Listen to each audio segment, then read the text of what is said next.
Hello दोस्तों, आप सबका स्वागत करता हूं अपने YouTube channel power of self study में। दोस्त, अगर आप मेरे चैनल पे नए हैं तो लाइक एंड सब्सक्राइब करें और बेल आइकन दबा दें ताकि कोई भी नया नोटिफिकेशन है तो आप तक जरूर पहुंचे। तो चलिए वीडियो को स्टार्ट करते हैं।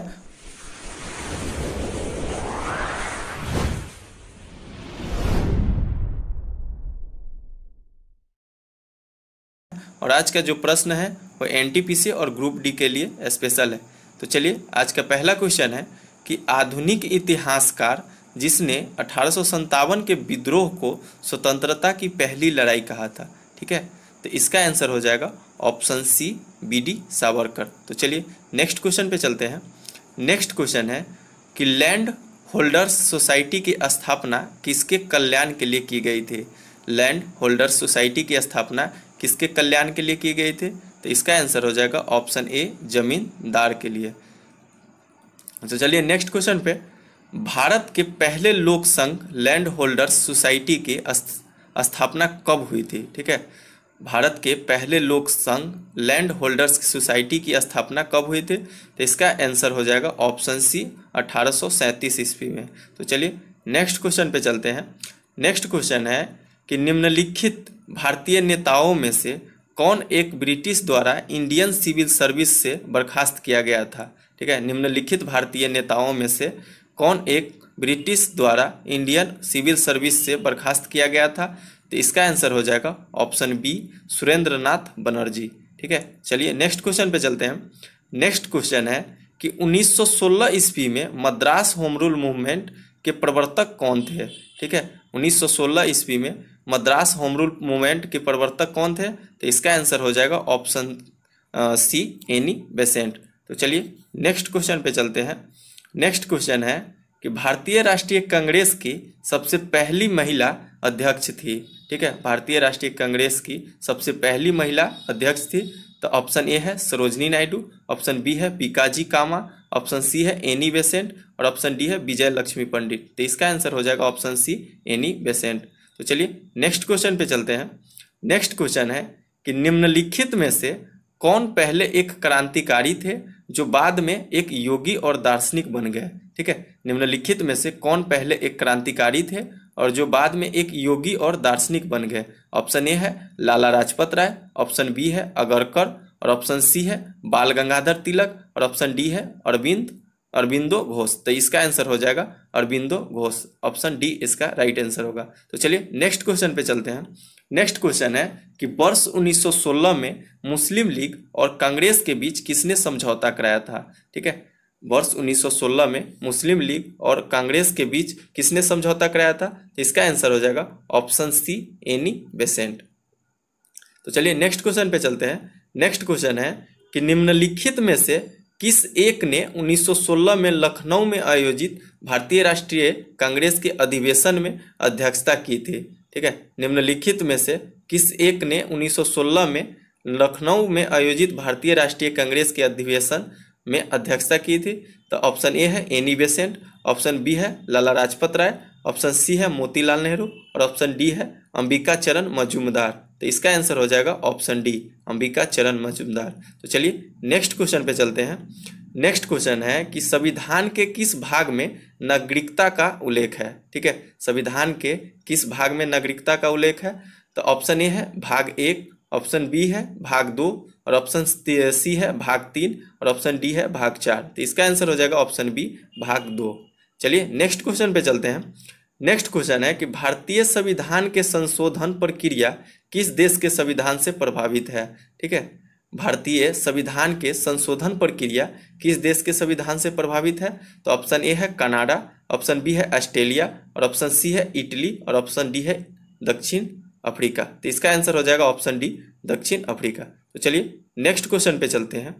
नेक्स्ट क्वेश्चन है कि संविधान के किस भाग में संविधान संशोधन की प्रक्रिया का उल्लेख है, ठीक है। संविधान के किस भाग में संविधान संशोधन की प्रक्रिया का उल्लेख है, तो इसका आंसर हो जाएगा ऑप्शन सी, भाग 20 में। तो चलिए नेक्स्ट क्वेश्चन पे चलते हैं। नेक्स्ट क्वेश्चन है कि संविधान के किस अनुच्छेद में सर्वोच्च न्यायालय के न्यायाधीश पर महाभियोग चलाए जाने का प्रावधान है, ठीक है। संविधान के किस अनुच्छेद में सर्वोच्च न्यायालय के न्यायाधीश पर महाभियोग चलाए जाने का प्रावधान है? तो इसका आंसर हो जाएगा ऑप्शन सी, अनुच्छेद 124। तो चलिए नेक्स्ट क्वेश्चन पे चलते हैं। नेक्स्ट क्वेश्चन है कि किस अनुच्छेद में यह प्रावधान किया गया है कि संघ की राजभाषा हिंदी तथा लिपि देवनागरी होगी?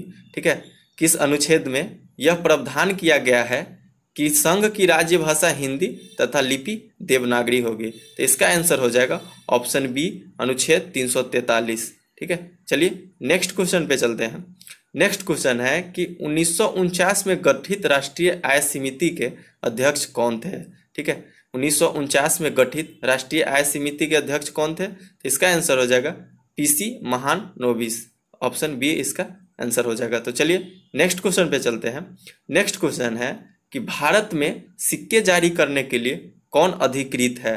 ठीक है, भारत में सिक्के जारी करने के लिए कौन अधिकृत है? ऑप्शन ए है भारतीय रिजर्व बैंक, ऑप्शन बी है वित्त मंत्रालय, ऑप्शन सी है इंडियन ओवरसीज बैंक और ऑप्शन डी है भारतीय स्टेट बैंक। तो इसका आंसर हो जाएगा ऑप्शन बी, वित्त मंत्रालय। तो चलिए नेक्स्ट क्वेश्चन पे चलते हैं।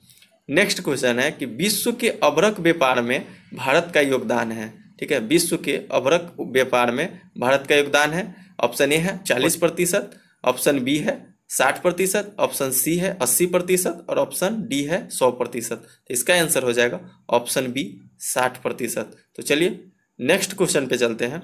नेक्स्ट क्वेश्चन है कि विश्व में स्वर्ण की सर्वाधिक खपत वाला देश है। ठीक है, विश्व में स्वर्ण की सर्वाधिक खपत वाला देश है। तो ऑप्शन ए है संयुक्त राज्य अमेरिका, ऑप्शन बी है यूनाइटेड किंगडम और ऑप्शन सी है भारत और ऑप्शन डी है जापान। तो इसका आंसर हो जाएगा ऑप्शन सी, भारत। विश्व के कुल स्वर्ण खपत में भारत का योगदान है 26%। तो चलिए नेक्स्ट क्वेश्चन पे चलते हैं। नेक्स्ट क्वेश्चन है कि ग्रामीण विद्युतीकरण निगम की स्थापना कब की गई थी? ठीक है, ग्रामीण विद्युतीकरण निगम की स्थापना कब की गई थी? तो इसका आंसर हो जाएगा ऑप्शन ए, 1969 ईस्वी में। ठीक है, चलिए नेक्स्ट क्वेश्चन पे चलते हैं। नेक्स्ट क्वेश्चन है कि भारत में ऊर्जा का मुख्य स्रोत क्या है? ठीक है, भारत में ऊर्जा का मुख्य स्रोत क्या है? तो इसका आंसर हो जाएगा ऑप्शन बी, तापीय। ठीक है, ऑप्शन बी इसका आंसर हो जाएगा तापीय। तो चलिए नेक्स्ट क्वेश्चन पे चलते हैं। नेक्स्ट क्वेश्चन है कि जब दिन और रात की अवधि बराबर होती है, ठीक है, जब दिन और रात की अवधि बराबर होती है तो सूर्य की किरण सीधी पड़ती है। ठीक है, जब दिन और रात की अवधि बराबर होती है तो सूर्य की किरण सीधी पड़ती है। ऑप्शन ए है उत्तरी ध्रुव पर, ऑप्शन बी है भूमध्य रेखा पर, ऑप्शन सी है दक्षिणी ध्रुव पर और ऑप्शन डी है कर्क रेखा पर। तो इसका आंसर हो जाएगा भूमध्य रेखा पर, ऑप्शन बी इसका आंसर हो जाएगा। तो चलिए नेक्स्ट क्वेश्चन पे चलते हैं। नेक्स्ट क्वेश्चन है कि धरातल के जिस स्थान पर सर्वप्रथम भूकंप का अनुभव किया जाता है वह कहलाता है? तो धरातल के जिस स्थान पर सर्वप्रथम भूकंप का अनुभव किया जाता है वह कहलाता है भूकंप अधिकेंद्र, ऑप्शन बी इसका आंसर हो जाएगा भूकंप अधिकेंद्र। तो चलिए नेक्स्ट क्वेश्चन पे चलते हैं। नेक्स्ट क्वेश्चन है कि विश्व का सबसे ऊंचा ज्वालामुखी पर्वत कोटापैक्सी कहाँ स्थित है? ठीक है, विश्व का सबसे ऊंचा ज्वालामुखी पर्वत कोटापैक्सी कहाँ स्थित है? तो ऑप्शन ए है जापान, ऑप्शन बी है फिलीपींस, ऑप्शन सी है इक्वाडोर और ऑप्शन डी है हवाई द्वीप। तो इसका आंसर हो जाएगा ऑप्शन सी, इक्वाडोर। तो चलिए नेक्स्ट क्वेश्चन पे चलते हैं कि पृथ्वी के वायुमंडल का सर्वाधिक घनत्व कहाँ होता है? ठीक है, पृथ्वी के वायुमंडल का सर्वाधिक घनत्व कहाँ होता है? तो ऑप्शन ए है क्षोभ मंडल, ऑप्शन बी है संताप मंडल, ऑप्शन सी है मध्य मंडल और ऑप्शन डी है आयन मंडल। तो इसका आंसर हो जाएगा ऑप्शन ए, क्षोभ मंडल। तो चलिए नेक्स्ट क्वेश्चन पे चलते हैं कि निम्नलिखित में से किस महाद्वीप से होकर कर्क, विषुवत एवं मकर तीनों रेखाएं गुजरती है? निम्नलिखित में से किस महाद्वीप से होकर कर्क, विषुवत एवं मकर तीनों रेखाएं गुजरती है? ऑप्शन ए है एशिया, ऑप्शन बी है अफ्रीका, ऑप्शन सी है उत्तरी अमेरिका, ऑप्शन डी है दक्षिणी अमेरिका। तो इसका आंसर हो जाएगा ऑप्शन बी, अफ्रीका। तो चलिए नेक्स्ट क्वेश्चन पे चलते हैं। नेक्स्ट क्वेश्चन है कि निम्नलिखित में से किस द्वीप को अग्निद्वीप के नाम से जाना जाता है? ठीक है, निम्नलिखित में से किस द्वीप को अग्निद्वीप के नाम से जाना जाता है? तो इसका आंसर हो जाएगा आइसलैंड, इसका आंसर हो जाएगा आइसलैंड। तो चलिए नेक्स्ट क्वेश्चन पे चलते हैं कि नर्मदा और ताप्ती किस प्रकार की डेल्टा का निर्माण करता है? नर्मदा और ताप्ती किस प्रकार के डेल्टा का निर्माण करता है? तो इसका आंसर हो जाएगा ऑप्शन सी, ज्वार नदमुखी। ठीक है, ज्वार नदमुखी। तो चलिए नेक्स्ट क्वेश्चन पे चलते हैं। नेक्स्ट क्वेश्चन है कि किस देश में सर्वप्रथम पेट्रोलियम का उत्पादन हुआ है? ठीक है, किस देश में सर्वप्रथम पेट्रोलियम का उत्पादन हुआ है? ऑप्शन ए है रूस, ऑप्शन बी है ईरान, ऑप्शन सी है सऊदी अरब और ऑप्शन डी है संयुक्त राज्य अमेरिका। तो इसका आंसर हो जाएगा ऑप्शन डी, संयुक्त राज्य अमेरिका। तो चलिए नेक्स्ट क्वेश्चन पे चलते हैं कि विश्व में सबसे अधिक सड़क का विस्तृत जाल किस देश में पाया जाता है? विश्व में सबसे अधिक सड़क का विस्तृत जाल किस देश में पाया जाता है? तो ऑप्शन ए है संयुक्त राज्य अमेरिका, ऑप्शन बी है रूस, ऑप्शन सी है कनाडा और ऑप्शन डी है भारत। तो इसका आंसर हो जाएगा ऑप्शन ए, संयुक्त राज्य अमेरिका। और विश्व में सड़क के मामले में इंडिया का स्थान है, भारतीय सड़क प्रणाली में का विश्व में दूसरा स्थान। आप लोग को वीडियो अच्छा लगा हो तो लाइक एंड सब्सक्राइब जरूर कीजिएगा। Thank you.